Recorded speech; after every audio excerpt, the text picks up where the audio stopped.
It's Steve says with Dr. Steve Yanni, bringing you the news and updates that you've been wanting. Get ready, the news is coming from the school district of Upper Dublin. Steve says, it's time to see what Steve says.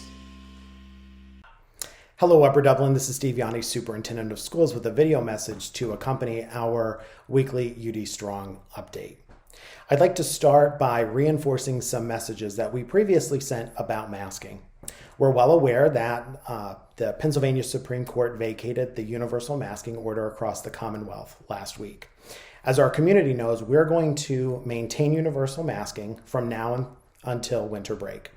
When we return to school on January 3rd, we will again require universal masking unless or until we move out of substantial or high transmission for 2 consecutive weeks.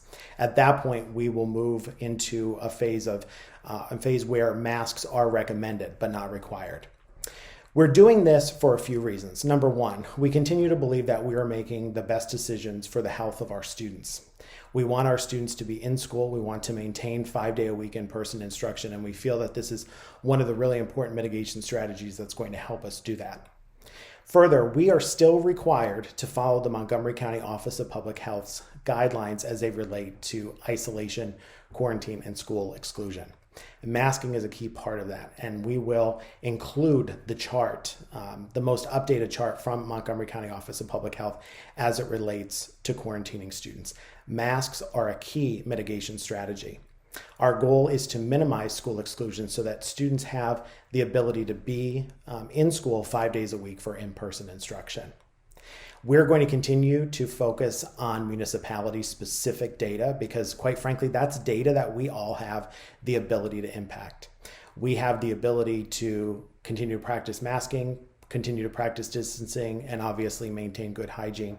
And working together as a community, we can positively impact the municipality's specific information and bring those numbers down.